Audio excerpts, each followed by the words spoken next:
আসসালামু আলাইকুম রহমতুল্লাহি বারকাতুহু। আমি আয়েশা কিচেনে অনেক স্বাগত। বন্ধুরা কেমন আছেন? আশা করছি ভালো আছেন, আমরাও ভালো আছি। বন্ধুরা আজকে একটা শাক ভাজার রেসিপি নিয়ে এসেছি। সেটা কী শাক আপনাদের পুরো ভিডিওটা দেখতে হবে। এই শাক কিন্তু ভীষণ তেতো লাগে। আমি যেভাবে রান্না করছি, রান্না করলে কিন্তু তেতো লাগবে না, ভাত আপনার অনায়াসে খেয়ে ফেলবেন এই শাক ভাজা দিয়ে। শাকটা কী শাক নিয়েছি আমি মেথি শাক নিয়েছি। এখানে আলু নিয়েছি দুটোকে ছোট্ট ছোট্ট করে টুকরো করে নিয়েছি। মানে মেথি শাকটাকে আমি ভিজিয়ে রেখেছি, ভালো করে ধুয়ে নিয়েছি, ধুয়ে লবণ দিয়ে ভিজিয়ে রেখেছি যাতে তেতো বেশি না হয়। তেতো তো থাকবেই, কিন্তু যদি লবণ দিয়ে ভিজিয়ে রেখে দেন অনেকক্ষণ, তেতোটা অতটা থাকে না। এখানে আমি দেখিয়ে দিলাম আপনাদের। এবার এটা পানি ঝরাতে রেখে দেবো পেটের মধ্যে।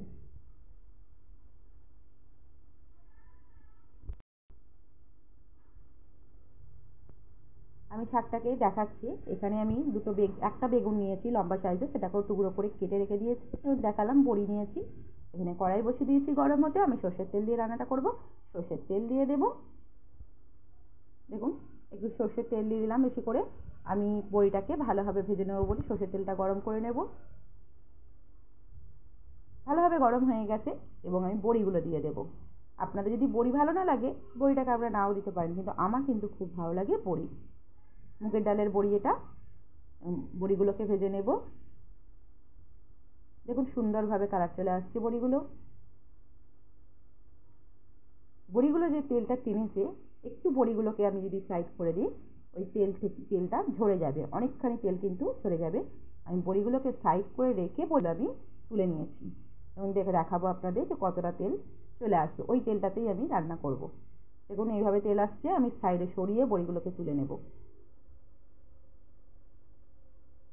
দেখুন কতটা পরিমাণ তেল বেঁচে রয়েছে। এই তেলটাতে রান্না করব। শুকনো লঙ্কা দিয়ে দিলাম একটা এবং কালো জিরে দিয়ে দেবো কিছুটা।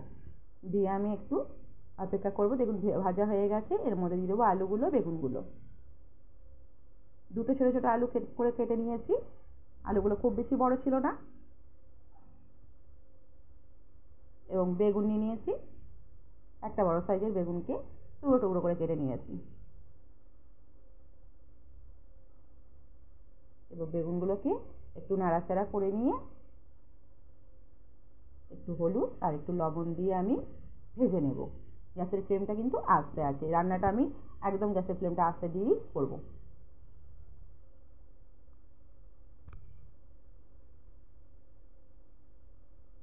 সুন্দরভাবে ভেজে নেব।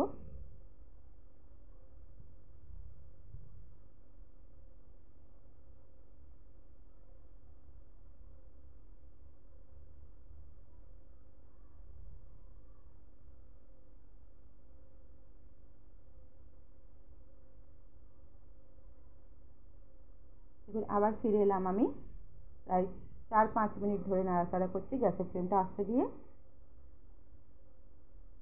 আলুগুলো বেগুনগুলো সুন্দরভাবে একটু ভেজে নেব বলে।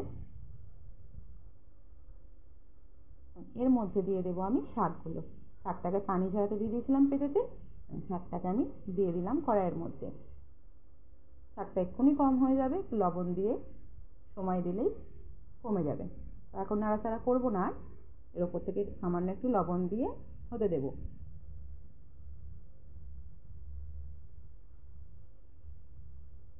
দেখুন কতটা কম হয়ে গেছে। 2-4 মিনিট পরেই এতটা কম হয়ে গেছে এবং শাকের যে পানিটা, সেই পানি দিয়ে রান্নাটা সুন্দরভাবে হয়ে যাবে।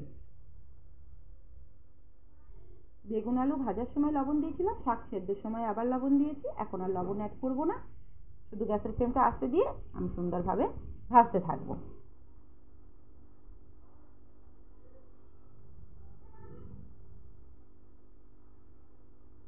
দেখুন কতটা পরিমাণ পানি। আমি 2-4টে দিলাম চিনি।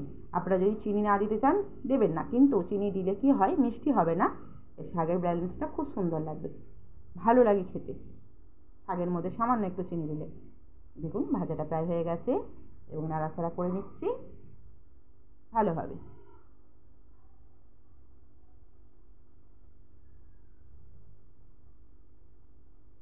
আলুটাকে আমি কেটে দেখে নিলাম যে আলুটা সেদ্ধ হয়ে গেছে কিনা।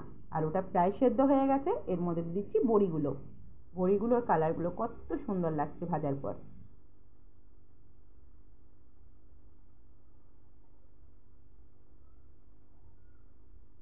আবার হতে দেব 2-3 মিনিট মতো।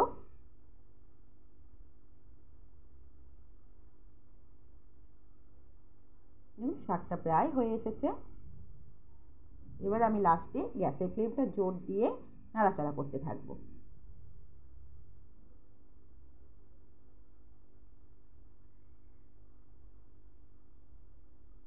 আবার দেখছি আমি যে আলু সেদ্ধ হয়ে গেছে কিনা।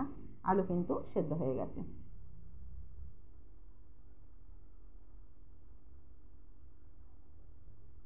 রেডি হয়ে গেছে। একটা বাটির মধ্যে আমি ঢেলে নিলাম, আপনাদেরকে দেখাচ্ছি কত সুন্দর হয়েছে। আপনারা এইভাবে গরম ভাতের সঙ্গে পরিবেশন করুন। ছোট বড় সকলেই খুব ভালোভাবে খাবে, ছোট বাচ্চারাও খাবে। অনেক সময় তেতোর জন্য খেতে চায় না। এইভাবে করে আপনারা গরম গরম ভাত দিয়ে বাচ্চাদেরও খাওয়ান, নিজেরাও খান, খুব সুন্দর লাগবে। ভালো লাগলে লাইক শেয়ার কমেন্ট করে পাশে থাকবেন বন্ধুরা। নতুন বন্ধুরা সাবস্ক্রাইব করে পাশে থাকবেন। পুরনো বন্ধুদের অসংখ্য ধন্যবাদ আবার আমার ভিডিওটা দেখার জন্য, আমার সবসময় পাশে থাকার জন্য।